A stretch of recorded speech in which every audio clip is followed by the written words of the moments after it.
është bashkuar ish ministri, ish deputeti, kryetari i Partisë Demokristane, zoti Nart Ndoka. Zoti Ndoka, kënaqësi e madhe që jeni me ne, faleminderit shumë. Faleminderit, kënaqësi edhe emja. Është një intervistë ndryshe nga tjerat, pasi do e nisim kush është zoti Nart Ndoka në sferën politike. Si e nisët ju politika? Normalisht unë jam që në fillimet e para të lëvizjes demokratike jam themeluesi i saj, pra nuk jam ftun ndonjë lider, por jam bërë pjesë më njëherë për faktin edhe të origjinës time familjare.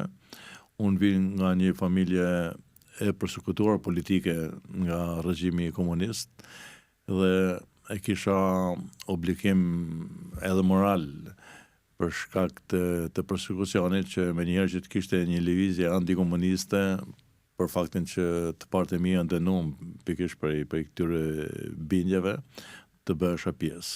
Kështu që jam themelues i parë i Partisë Demokratike në rrethin e Shkodrës, quhej në atë kohë, dhe që atëherë kam vazhduar aktivitetin tim politik me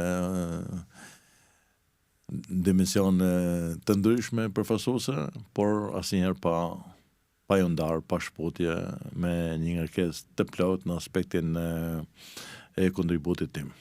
Fillimisht keni qenë pjesë e Partisë Demokratike, më pas si lindi ideja për pasur një parti tuaj, siç është Partia Demokristane? Të them drejtën, është histori e gjatë, për faktin që fillimet e mia ishte partia e parë antikomuniste që doli si shpresë për vendin, për ndryshimin, për hapjen, edhe po të diskutojmë që bëri jashtëzakonisht shumë për ta ndryshuar imazhin e Shqipërisë nga një vend i mbyllur komunist në një vend të hapur me ekonomi të rregullt. Dhe unë për disa vite kam qenë në postë drejtuese. Në vitin 1991 më jam zgjedhur për herë të parë kryetari i komiteteve pluraliste, megjithëse u zhvilluan zgjedhjet dhe në atë kohë Partia Demokratike nuk fitoi mazhorancën, ishte në opozitë dhe pati një ligj që aty ku kishte fituar Partia Demokratike, pushteti lokale atyre zonave t'i jepej opozicës. Dhe unë kam marrë funksionin e parë në atë kohë, pra që në vitin 1991 kam qenë kryetari i komiteteve pluraliste i zgjedhur. Në vitin 92 jam emëruar nga Këshilli i Ministrave sekretar për Bashkinë e Maudesit, që për 4 vite kam ushtruar atë detyrë. Për qenë periudha me artë, mund them, për formimin tim politik, profesional, për faktin që ne vinim nga një botë e ndrydhur, pa mundësi tona ishin të kufizuara, madje ekstremisht të kufizuara, kur kishe edhe një njollë në biografi, nuk lejo që të kishe asandra, jo që ato mund t'i zbatoj apo t'i vije në realitet. Kështu që ajo më ka shërby, ishte një kohë maturimit, që pata mundësinë që të krijoj edhe lidhje, edhe me institucionet ndërkombëtare, edhe me organizma që asistonin në Shqipëri, sidomos me italian, pata lidhje të veçanta dhe kjo me vleti jashtëzakonishëm në formimin tim politik, profesional, si një drejtues. Këtë mund të them me një nostalgji, po jam zyrtar i parë që kam pas një kompjuter në zyre në atë kohë, që gjithë ishin me makina shkrimit, dhe shkresa e parë që është në Shkodër zyrtare me shkruar me kompjuter është pikërisht nga ai kompjuter që mu dhuroi nga italian të cilët më suportuam në këtë aspekt. Ishin mësimet e para të kompjuterit, si shkruhet, pra unë beja jo vetëm se pozicioni isha sekretar bashkiet ishte një pozicion drejtues, bëja rolin edhe sekretarit të thjesht, duke i shkruar vetë ato shkresat, duke i konceptuar, po ashtu, pra ishte një shkollë në vete aja pjesë. Pastaj erdhi një moment që unë tentova liri, pra në pjesën politike, ka gjithmonë konjektura, u propozova nga gjitha strukturat e Partisë Demokratike, megjithëse unë isha edhe kryetari i Partisë Demokratike për atë bashki, dhe për çudi politika e Tiranës në atë kohë, që nuk ka ndryshime edhe sot, të këtyre konjekturave emri im nuk erdhi nga Tirana, për faktin që me shikonin si një personazh problematik që kritikoja, që e thoja fjalën pa hezitim, që kritikat i kisha deri në qendër, që kritikat i kisha edhe për persona të veçantë dhe nuk e pranonin shumë këtë realitet, pra donin që kishin ushtar, servila, që t'i bënin amin çdo kujt dhe unë zgjodha të jem ndryshe dhe pata pjesën e ndëshkimit, mund them, pra duke më heq edhe emri për i kandidimit fare, për i këtyre problemeve që ato i shikonin që një personazh mos të rritet më tej, kur ai ka kurajin dhe guximin të kundërshtojnë edhe vjen e Tiranës. Kështu që duke ndodhur këtë pengesë më tepër politike, për xhelozi në një farë mënyrë, unë vendosa që të kandidoj kandidat i pavarur. Pra ishte rast unikal që demokracia ishte pa konsoliduar, ishte 96 kur Partia Demokratike fitoi zgjedhjet me mjaft probleme edhe për vendin në aspektin e demokracisë, ato zgjedhje nuk u njoftën, pati, mund them, një goditje përsa i takon demokracisë funksionale të këtyre zgjedhjeve, dhe Partia Demokratike ishte në atë kohë ishte një fazë euforie, pra që arrinte që të vazhdonte përpara dhe thente edhe ato personazhe që kishin kurajen të kundërshtonin.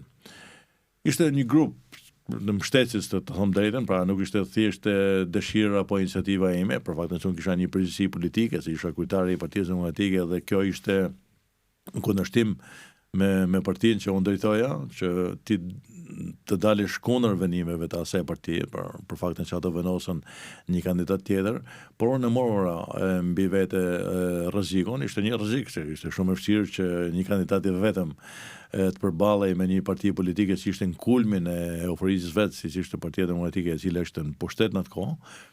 Dhe unë kandidova me 20 tetor si kandidati i pavarur dhe kisha përballë 11 kandidat të tjerë.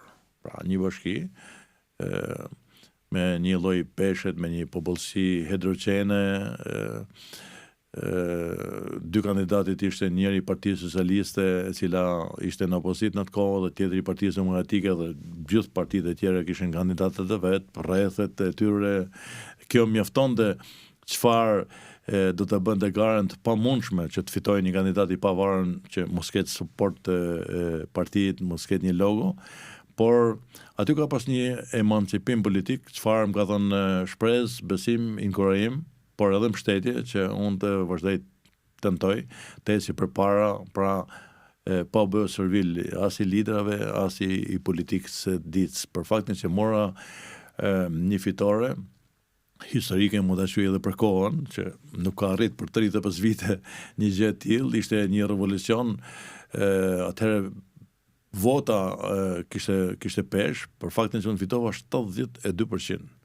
Pra ishte një fitore që nuk mund ta imagjinosh se një kandidat i pavarur të fitojnë 72% kur ka përballë 11 kandidat venas. E prisnit?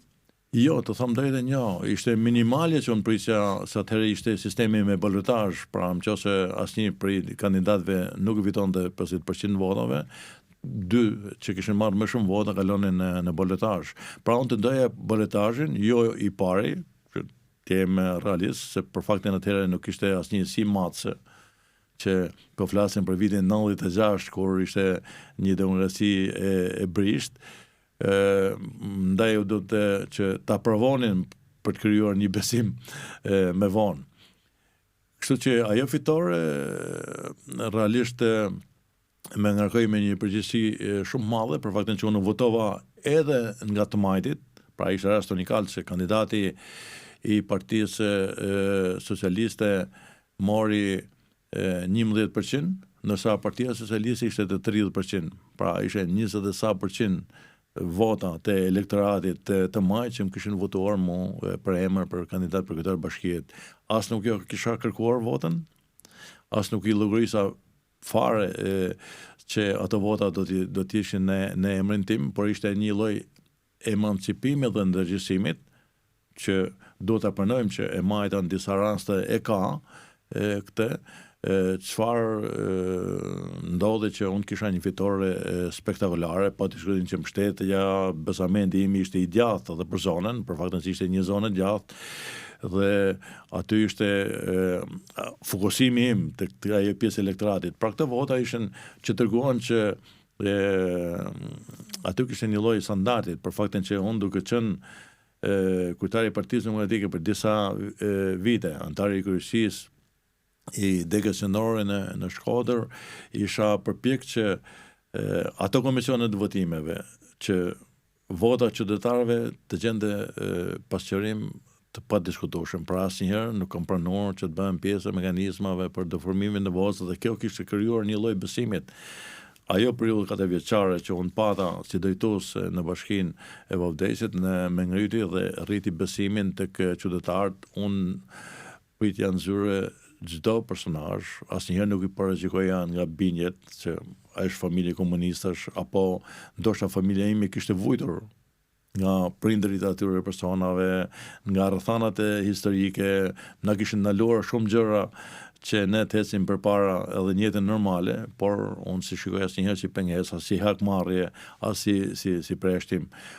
Mendoja që kjo nuk do lëshohet, njeriu i bën disa gjëra në shojnë edhe sistemet, edhe thoja që nuk ka një njësi matse, po kur unë mora një mbështetje të tillë, në një farë mënyrë më arrit të besimet që po, në politik duhet të tentosh për te kësaj. Por ajo që unë ndërtova si strategji time që t'jem vetvetja në politik, të eci me forcat e mia, nuk u step në asnjë moment.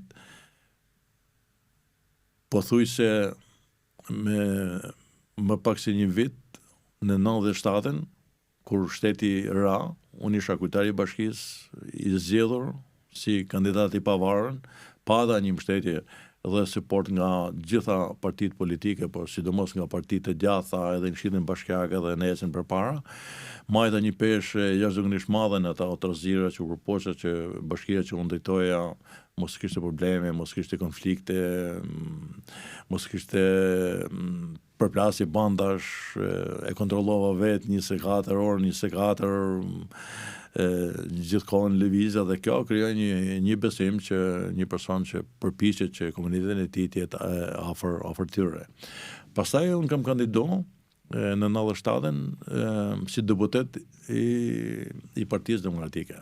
Pra, megjithëse unë kisha dhënë një goditje Partisë Demokratike në aspektin e një fitore spektakolare, zoti Berisha e mori si një mesazh, pavarësisht se nuk kisha një misi apo njohje të afërt, por atëherë lajmi bëhej më një herë që ishte rasti kur edhe Shkodra vetë dha një leksion, se edhe kryetari i bashkisë Shkodrës ishte nga gjatha, edhe bashkia e dytë në qarkun e Shkodrës ishte bashkia e Vogdesit, doli një kandidat i pavarur, pra ishte një pjesë e emancipimit, ishte një pjesë e qytetarëve që kërkonin edhe alternativa, por edhe ndryshime me votë. Dhe unë kam kandiduar në atë kohë, në 97-ën, për deputet i Kuvendit të Shqipërisë për herë të parë, pra kalova një stat tjetër, megjithëse isha kryetar bashkie, ishte rast unikal që unë i kam marrë të dy postet për një periudhë se më vonë unë alu me kushtetut një gjë e tillë dhe u zgjodha me 69% të votave në mazhoritar. Një kohë që humen disa kandidatë të Partisë Demokratike, të gjithë dolën boletazh, pra isha i vetmi unë në qarkun e Shkodrës që pata një fitore të tillë dhe kjo po diskutim që në motivonte dhe mirë të shpresë dhe besim tek qytetarët që ato të vlerësojnë nëse ti sillesh në mënyrë korrekte, nëse je i ndershëm me ta. Pra ishte një politikë funksionale, pra që votat të peshonte, votat të ndeshkonte. Unë ndeshkuan gjithë ato. Në ato vite ishin figura kryesore.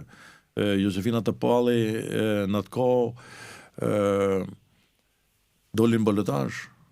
Pra dolin boletazh me një kandidat të djathës bashkuar shkodrane në atë kohë. Pra kjo ndeshkonte, ishte politika, ishin qytetarë që të ndeshkonin edhe figura të tilla me një lloj peshet për faktin e një politike të papërgjithshme që vinim nga 97-a, kur shteti u shkërmoz, kur qytetarët vendosin me faj Partinë Demokratike, që realisht kishte një faj për skemat piramidale, për hapjen e DEP, për tragjedinë që paten dhe ato na ndeshkuan.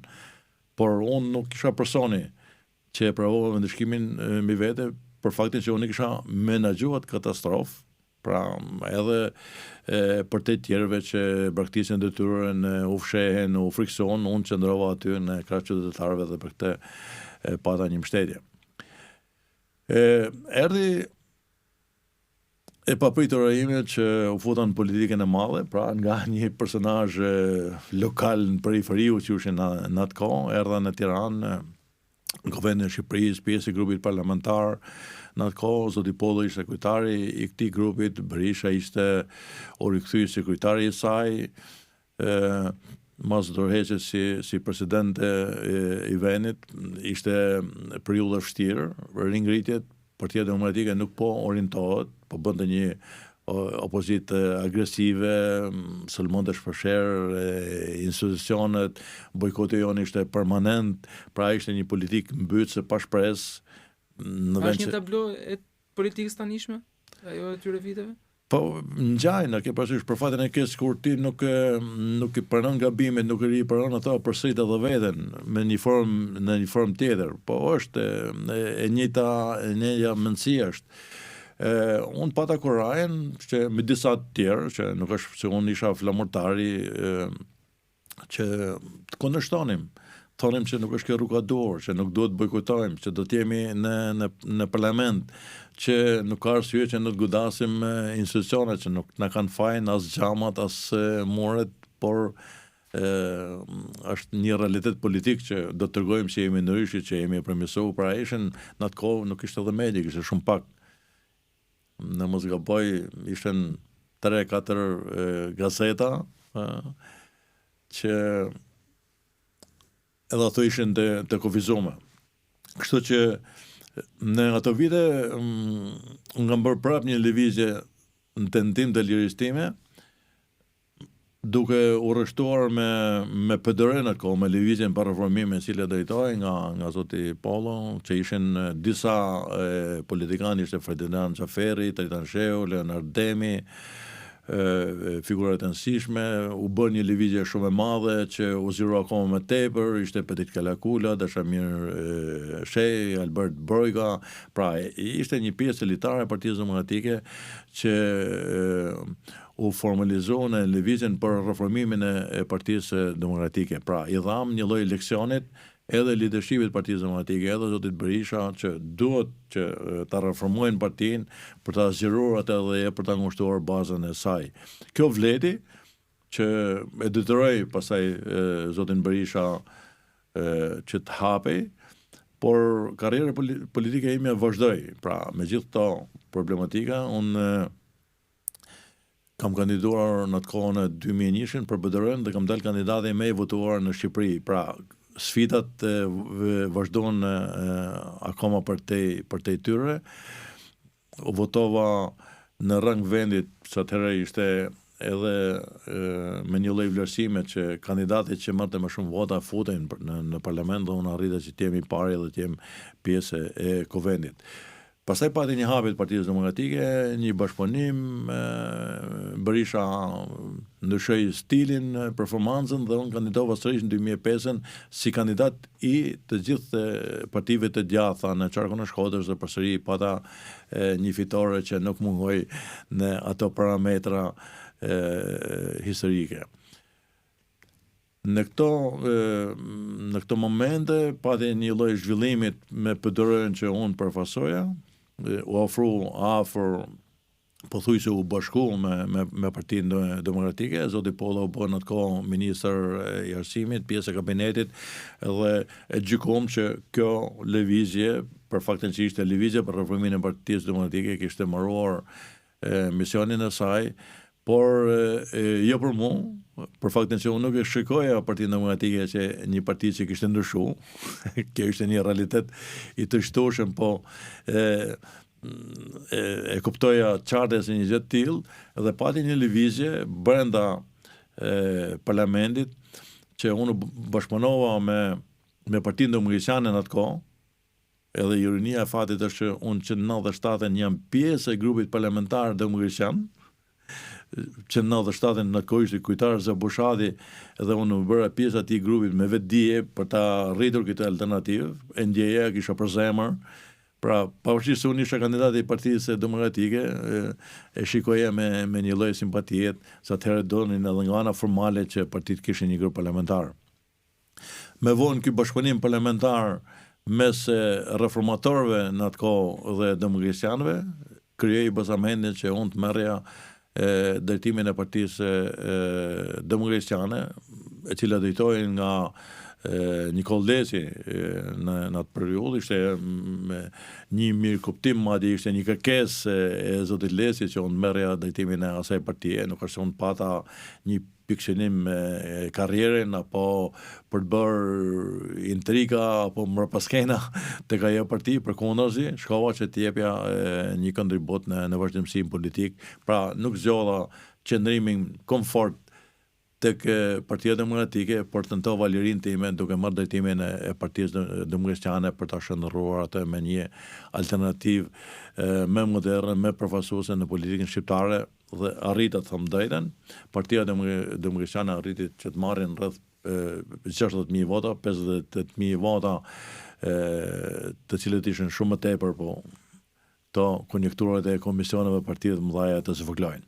Kjo është pak a shumë pjesa ime politike e asaj vazhdimësisë që mos zgjatem përtej saj. Keni qenë gjithmonë një personazh që keni sjellën politik njerëzoren, po ashtu edhe i hapur me mediat edhe për batutat tuaja. Si jeni ndjerë kur ju përshëndesin gjithmonë me batutën e famshme Hola? Po, unë kam ndërtuar që dhe një profil jo me dashje, po është natyrshme, pra ky kam qenë unë, kjo është ADN-ja ime, humori është pjesë një realitetit misor edhe politik, se në fundit janë disa gjëra që ngjisin shumë më tepër kur ti i përcjell edhe me sarkazëm, edhe me humor, edhe me nënkuptime ndonjëherë, pra që është filozofi në vete, edhe kjo nuk mund ta bëjnë çdo njeri. Dhe janë përpjekur që të më sulmojnë me mënyra nga më të ndryshme, edhe kjo ishte dolën rrjetet sociale, u përpoqen që nëpërmjet falsifikimeve apo nëse ti mund ta bëje një lapsus diku, ato e shumë fishonin për denigrim, për qëllime të mbrapshta të tyre. Por unë nuk krash pjesë e këtyre intrigave. Bashkëpunimi me mediat ka qenë jashtëmasi i hapur. Madje më tepër kam miq nga media se sa nga politika, miq tamam me basament pa interesa. Kështu që në këtë aspekt pak dhe nuk mund ta ngam se them që unë jam një person që jam përsekutuar nga media. Përkundrazi, kam qenë bashkëpunues dhe bashkëpunimi ka qenë reciprok në shumicën e rasteve. Keni qenë ministër në kohën e PD-s, gjatë qeverisjes së PD-s, po ashtu edhe në koalicion me Partinë Socialiste. cili sipas jush është dallimi mes Ramës dhe Berishës? Po, unë kam qenë pjesë e kabinetit të zotit Berisha si ministër shëndetësie, ndërsa bashkëpunimin me opozitën e kam me Partinë Socialiste kam vetëm në opozitë për një periudhë të shkurtë. Pra, për faktin që unë përfaqësoj një parti të qenës gjathë, binjet e mia janë të gjatha pa diskutim edhe për origjinës, por edhe për formimit, por unë nuk e kam penalizuar as veten as partinë që të rrinë ato llogore për hir të llogoreve. Pra, kam pas një standard tjetër bashkëpunimit, nuk i kam shikuar si armiq edhe një parti të majtë që ishte Partia Socialiste. Nëse më qëse marrim një lloj krahasimit, të them të drejtën, janë dy modele krejt ndryshme. Zoti Berisha e njoh shumë mirë, zotin Rama e njoh akoma dhe më mirë. Pra nuk është se mungon njohja, gjykimi dhe bindja që unë kam për ta. Zoti Berisha është një pushtetar i përgjegjshëm, pa diskutim, në aspektin e administrimit shtetit, në administrimin e buxhetit, ka ato defektet e tija në aspektin e demokracisë, në aspektin e votës, në aspektin e mendësisë ti, por jo të parametrave si drejtues. Pra, Berisha ka qenë një personazh që me të mund të bashkëpunosh, kur ti nuk i shkel ato pjesën e intrigave ti, të cilat e shoqërojnë, por mund them që bashkëpunimi me zotin Berisha për aq kohë sa unë qëndrova ka qenë pozitiv. Pra, s'kam pas as edhe një herë përplasje me zotin Berisha, edhe për faktin që unë dhash një kontribut që e vlerësoj si një medalje për veten time, pavarësisht se nuk jam përpjekur që ta promovoj në atë kohë. Ministria e Shëndetësisë për herë parë pati një strategji kombëtare për sistemin, të miratuar edhe në parlament për 10 viteve, me një lloj e realitetit të studiuar nga specialistët më të mirë, nga OBSH-ja, Banka Botërore, me specialistat që më asistuan edhe nga Gjermania, me një mbështetje të veçantë nga CDU-ja e zonës Merkel në atë kohë.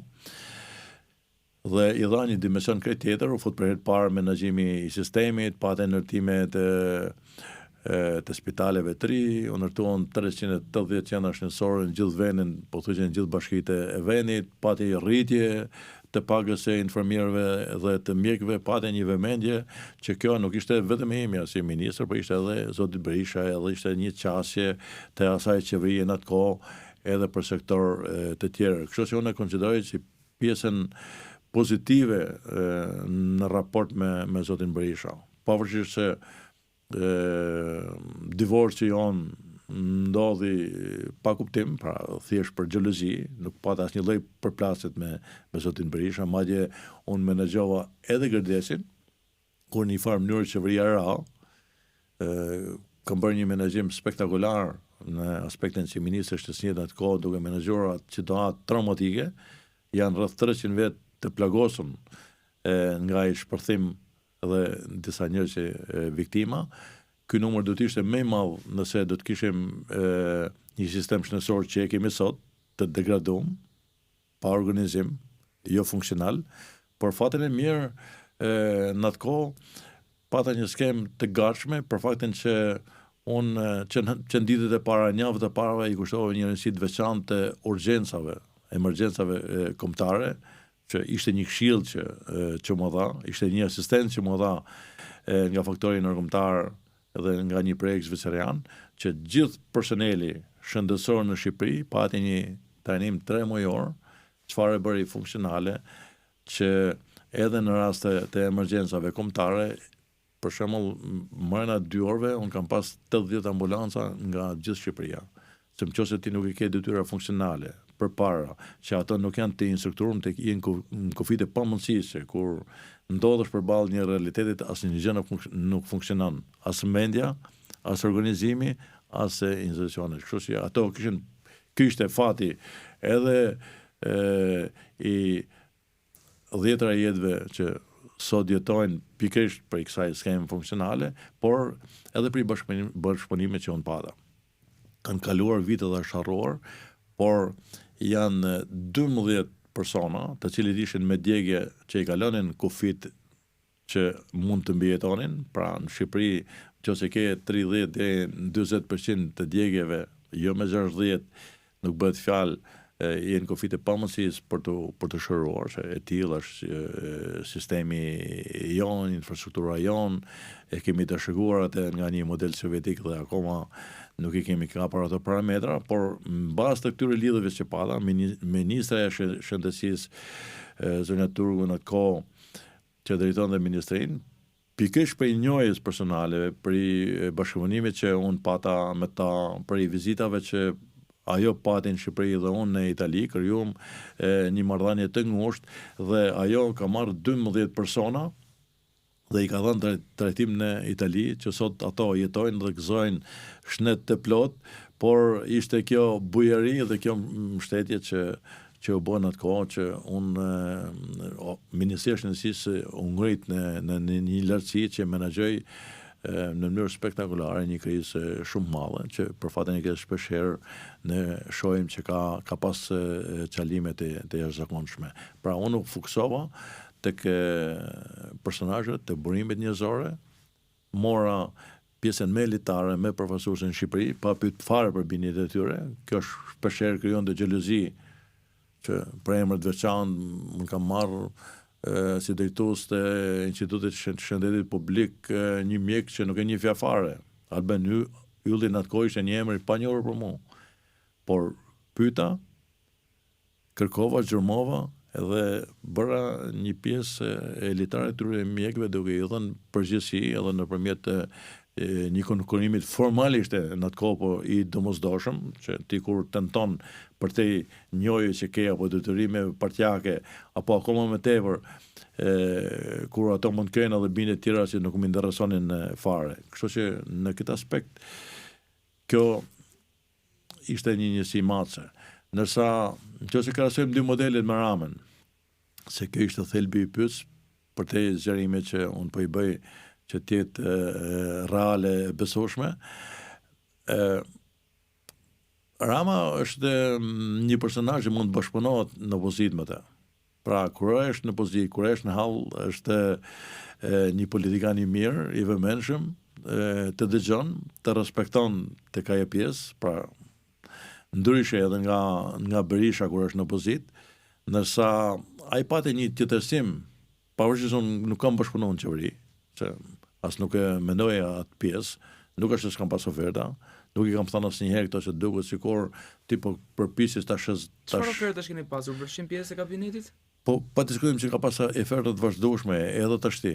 Po asnjëherë këto nuk i kam thënë diku, as nuk e kam mendjen të them as sot për faktin që duket se ti duhet të tregosh pjesën që dinjitozet karakterit që nuk po blish për një afertë politike, që të ma din dikush për nerë. Jo, absolutisht njeriu në fundit atë i bën për veten e vet, për karakterin, për dinjitetin, që tecish përpara me ato binje.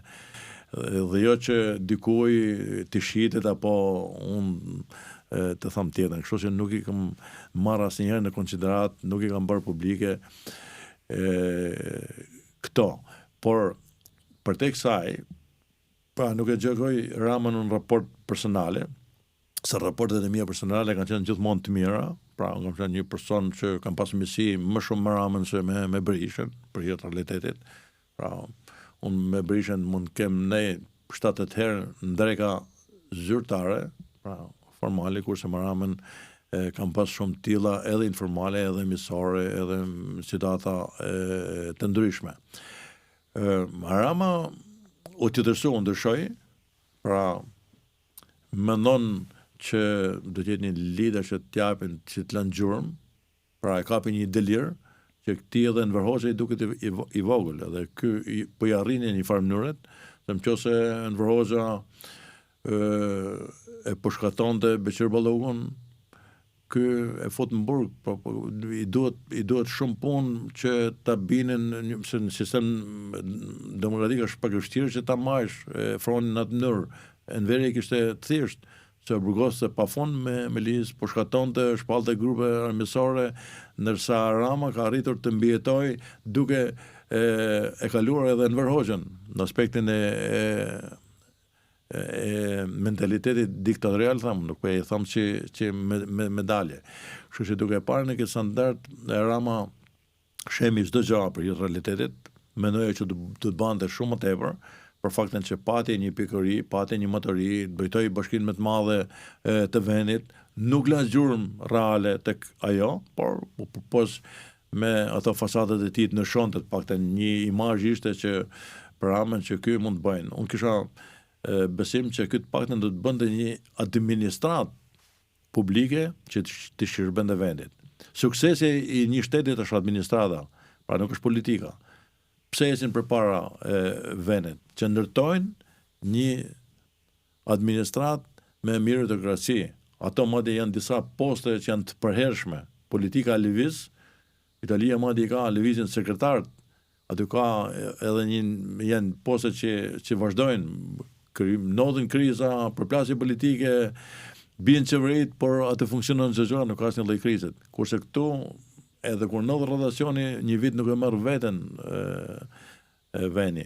Rama jo vetëm që nuk e bëri një gjë të tillë, edhe me bashkitë, që premtoi që do të ketë bashki model, që do të ketë një administratë funksionale, e fryrur me militant partive, e ndërtoi çdo gjë në funksion të votes, të njerëzve që nuk bënin asnjë gjë përveç se i shërbenin partisë në forma më të ndryshme, futi grupet kriminale në parlament me raporte kriminale, çfarë kriminalizoi fare dhe politikën në nivelet më të larta të saj, kapi çdo lloj i institucionit, bëri një garë shumë madhe me oligark duke asfiksuar edhe pjesën e biznesit, zhvillimit të ecjes se përpara, u mor edhe me opozitën, e majti 2 vite peng me vule, pa vule, me selije, domethënë një lojë që nuk mund të bëhet në një shtet normal. Dhe kjo s'bën figurën e Ramës si një personazh. Për mua, Rama do të mbetet një ndër figurat më problematike që historia e Shqipërisë ka pas në këto 100 e sa vite shtet. Madje nuk do të jetë larg dita që në një parlament edhe plural do të ndeshkojnë me në një vendim që do të jetë drastik për dëmet që ai ka shkaktuar vendit. Unë mendoj që ka bërë më tepër dëm se sa progres. Kështu që kjo është një diferencim shumë i madh edhe mes zotit Berisha edhe zotit Rama. Zotin Doka, ju thot pak më herët që kishte xhelozi si nga ana Partisë Socialiste dhe nga ana Partisë Demokratike për figurën tuaj, çka u amplifikua më pas edhe me batutat e mëdha që u përhapën në rrjete që ju i thatë menaxhuat shumë mirë, nga cili kishte më shumë xhelozi? Ato nisën nga Rama për realitetin. Pra ishte Rama nuk e përtypte atë pjesën e vet që unë kisha bashkëpunuar në opozitë me të, kisha një lloj mësie edhe habiti që kur erdhin pushtet ai se pse unë vazhdoj qëndroj me kneten. Po ato ishin binit e mia, pra unë nuk kam qenë një politikan që kam tentuar drejt pushtetit, se kam 35 vite në politik, jam që në orët e para, edhe kam shumë pak pjesë pushtetit, pra edhe kur Partia Demokratike ishte në pushtet, unë isha në opozitë me të, isha në oponencë me të, në çdo moment kam tentuar më tepër lirinë time se sa komfortin apo interesat apo gjërat e vogla, përfitimet. Nuk jam i përfshim, pak politikanë nuk janë të përfshim në aferet e biznesit, në aferet korruptive, në tendra. Nuk është puna se unë kam pas nevojë për to, po, kur jenë politik ke nevojë që të kesh edhe për këtyre aksesorëve që të ndihmojnë që të ecësh përpara, po unë i kam shpërfill për të mbajtur emrin tim të pastër, por edhe për të asfiksuar edhe ato zëra që përpiqeshin, se nuk gjenin asnjë formë tjetër tek unë dhe përdorin to teknikat e këtyre sulmeve. Po, pra ishte Rama që e nisi, me pjesën e tij të fabrikës mediatike, që nuk është pak, por në një farë mënyrë kjo i shkota përshtat edhe djathës, edhe mekanizmave të saj, edhe në pjesën që ato merren për PR-in e leadershipit të tyre, edhe përpiqen që të bëjnë që objekt që ta belçidet edhe personazhe të tjerë. Por nuk e arritën asnjëri, as tjetri, unë jam këtu. Kur kam dëshirë dhe e meritojnë tallem si me njërin si me tjetrin, me sarkazëm, me humor, në mënyrë drejt për drejt, për faktin që nuk jam peng as i njërit, as tjetrit dhe nuk i kam frikë as të dy bashkë. Zonja Spiro Pali apo zonja Josefina Topalli në krye të parlamentit, sipas Narndokës? Të them deri në asnjëherë tjetra, për faktin që të dy kanë pjesën refraktare të tyre, pra nuk e ngritën parlamentin në imazhin e qytetarëve për t'i dhënë një dimension konsensusit, një dimension normalitetit si femra.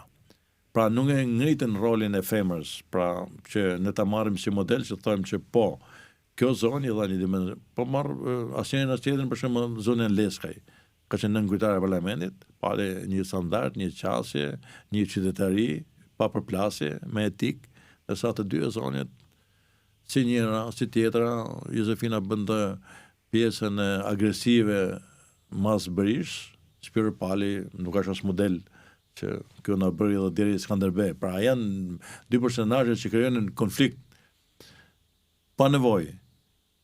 To normalisht roli është speaker i parlamentit. Madje gjithë bota i thot speaker, nuk ka në një rol si kryetare, speaker, moderatore, që ja merr si moderator e një emisionit. Kjo është roli i parlamentit dhe mund ta bëjnë shumë mirë nëse ato nuk kanë ngarkesa politike, nëse ato kanë një mendësi tjetër, një përgjegjësi.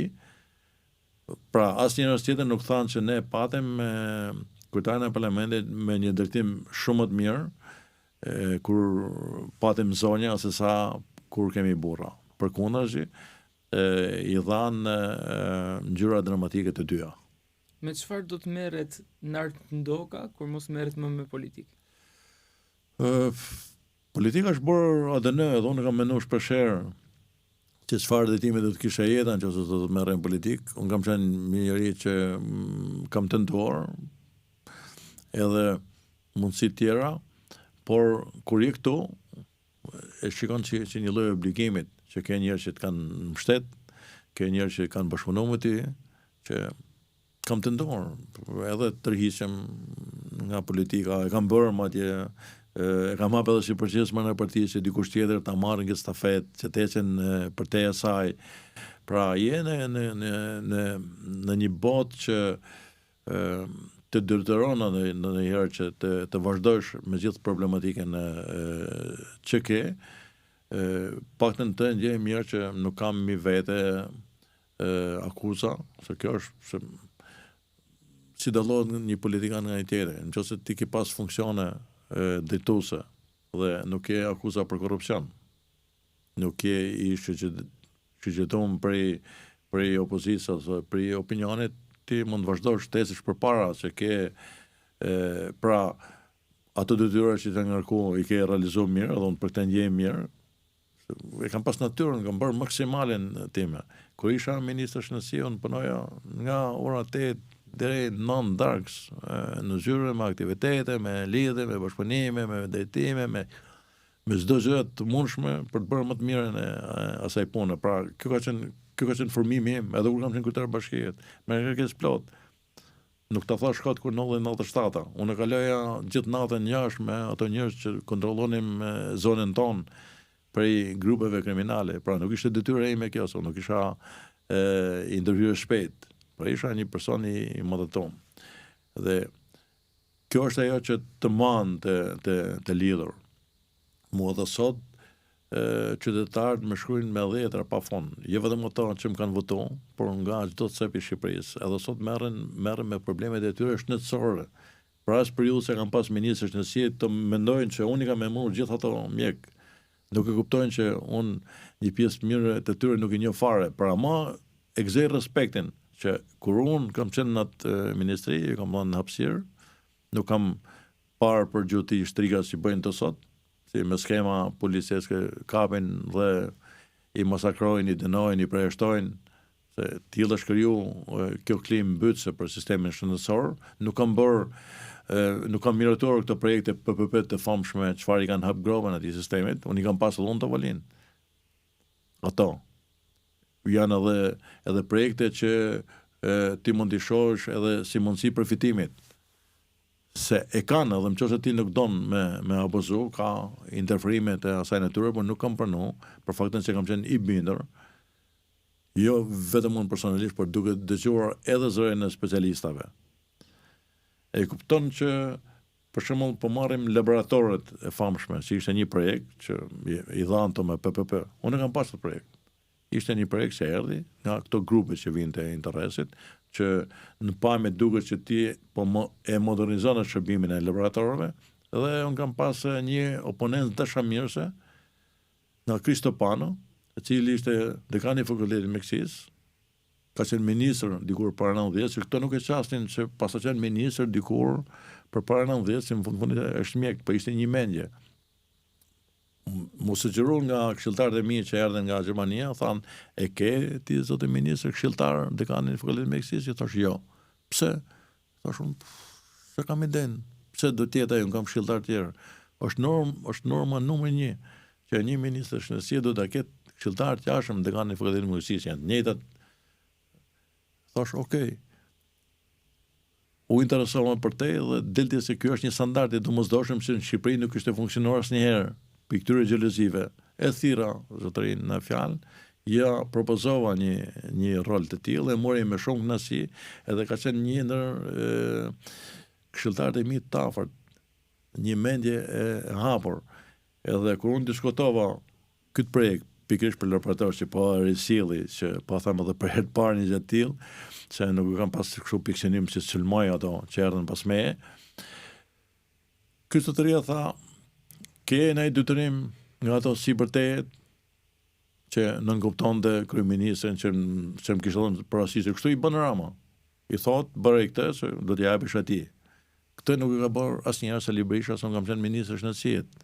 Thash jo, nuk ka një tillë, por është një projekt që ka këto që në bazë asaj që shohon mund të modernizojnë pjesën e sistemit. Po tha, më duke këtë bën, por penalizon jashtëzakonisht shumë madh, tha, praktikën e laborantëve që marrin të shkolla jonë, që marrin për laborantë shkollën, dhe ato nëse ka private, ato nuk mund të marrin praktikën e institucionet e private, që ai nuk i ças aty. Penalizon kërkime shkencore, se nëse ka një smunje tomore ose po disa tjetër që kërkon një vëmendje shkencore, që janë ato laboratorët që i ndjekën në vazhdimsi, historinë e tyre, parandalimin, më të thash, pra atë pjesë shkencore, çfarë bëjmë ne sot realisht, kjo e bllokon. Dhe do të marrësh mend që një ministër që i dha një kostë shumë madhe sistemit, duke një shërbim që sot e afron sistemit, ti ja kalove privatet dhe penalizove dy fenomene shumë të rëndësishme. Pra, ndalove trajnimin e studentave, eksperiencën e tyre dhe zhvillimin dhe kërkimin shkencor. Kështu që unë refuzova, pra një mendje që ndryshoj aktivitetin tim, unë morën në konsiderat dhe nuk e bërë. Dhe kjo është ajo pjesa që njeriu reflekton dhe merr më të mirën edhe nga ato që i ke për rreth. E shikoni të mundur krijimin e një qeverie teknike, aq të artikuluar nga zoti Berisha, besoj që do të jeni pjesë si pjesë e opozitës. Unë e shoh si të vetme zgjidhje për jetë realitetit, për faktin që sot nuk kemi qeveri. Sot kemi një kryeministër që opron si band.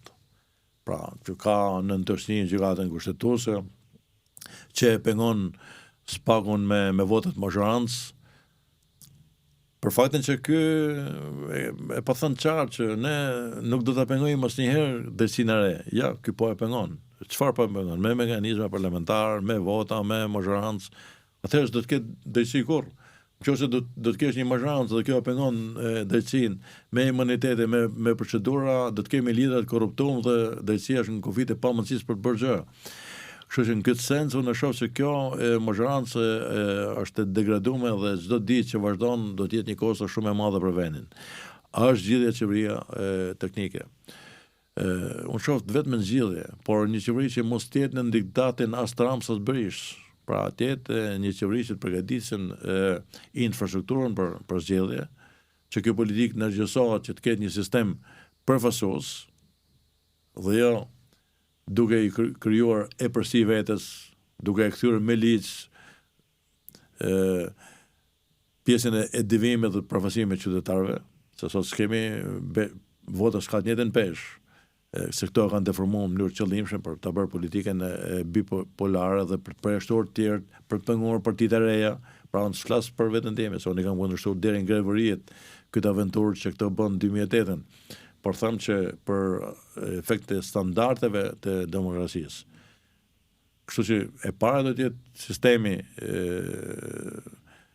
që ne do të ndryshojmë, pra që kjo klasë politike duhet të ndërgjegjësohet, që për fatin e keq nuk e ka sot as opozita në agjendën e vet, nuk e ka as Rama në mendjen e tij që ka 16 vite, po bën 16 vite dhe asnjëherë nuk bëre një kod me standarde, me konsensus për gjithmonë që një hile qarë.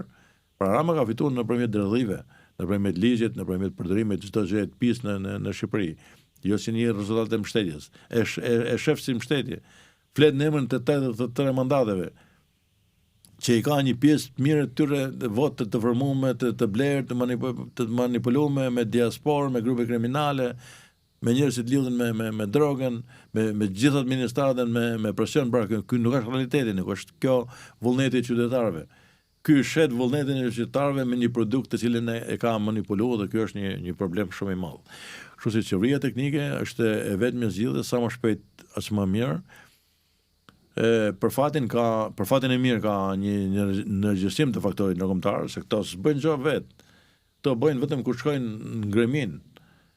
Pra, si bëhet kjo? Bëhet nëse ti ka një ndërgjegjësim qytetar dhe këtë e bllokon, që për fatin e keq nuk është sot. Se edhe qytetarët janë lodhur nga këto lojrat politike, ka humbur besimi, shpresa, dhe ne jemi në ato kufi që vetëm nëse kujtohen shebat, që unë shpresoj shumë, nuk është puna se kam thjesht si shpresë, por e kam edhe si informacion, që ato kanë një interes tashme për Shqipërinë dhe të japin një zgjidhje, dhe të japin një solucion gjithsesilit edhe në opozit, edhe në mazhorancë, Shqipëria të ketë një qeveri që demokratike të dalë realisht nga zgjedhjet dhe nga këto mekanizma. Kështu që qeveria teknike është e domosdoshme që të jetë një orë e më përpara funksionale. Kjo intereson edhe Ramës, nëse ai do të vazhdojnë agoninë e tij, do të ketë një përfundim të keq, jashtëzakonisht keq.